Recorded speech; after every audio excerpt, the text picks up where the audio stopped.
वक्फ संशोधन बिल को लेकर बुधवार को कई घंटों तक लोकसभा में सत्ता पक्ष और विपक्ष के सदस्यों के बीच जोरदार बहस देखने को मिली। इस बीच लोकसभा में विपक्ष के नेता राहुल गांधी ने इस बिल को लेकर एनडीए सरकार पर जोरदार हमला बोला। राहुल ने बुधवार शाम को सोशल मीडिया पर बयान जारी कर कहा कि ये बिल मुसलमानों को हाशिए पर धकेलने और उनके पर्सनल लॉ और संपत्ति के हक को हड़पने के उद्देश्य से बनाया गया है।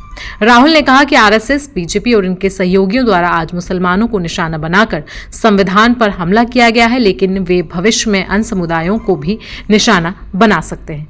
कांग्रेस की पूर्व अध्यक्ष ने कहा कि उनकी पार्टी इस कानून का कड़ा विरोध करती है क्योंकि ये भारत के मूल विचारों पर हमला है और धार्मिक स्वतंत्रता के आधार का उल्लंघन करता है। इससे पहले बहस में भाग लेते हुए एआईएमआईएम प्रमुख असदुद्दीन ओवैसी ने भी कहा था कि ये बिल देश के सबसे बड़े अल्पसंख्यक समुदाय पर हमला है। शिरोमणि अकाली दल के सांसद हरसिमरत कौर बादल ने इस बिल का विरोध किया और बीजेपी को असली टुकड़े टुकड़े गैंग करार देते हुए कहा कि ये सरकार लोगों को धार्मिक और जातिगत आधार पर बांट रही है। उन्होंने बिल को भेदभावपूर्ण और सांप्रदायिक बताया।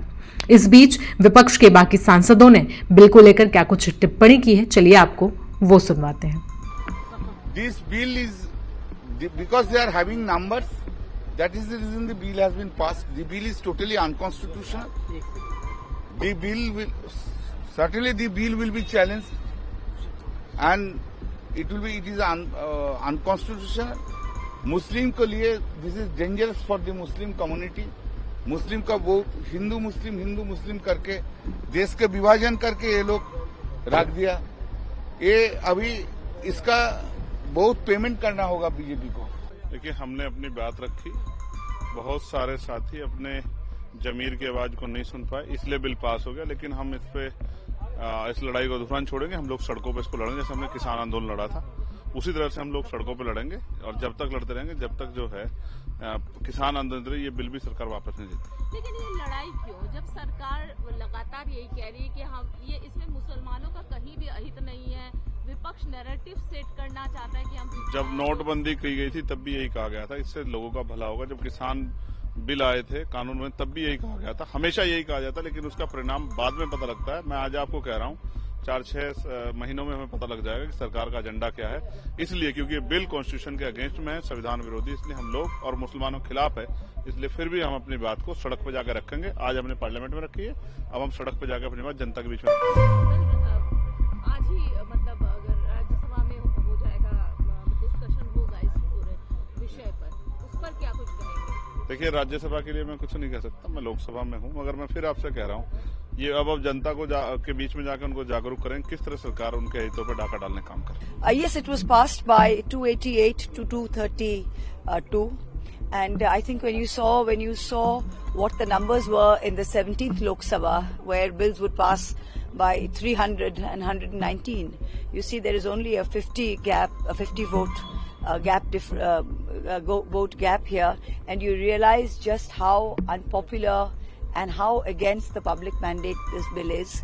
And it is only because of the party whip and because of the two allies that they have just managed to get through by the skin of their teeth.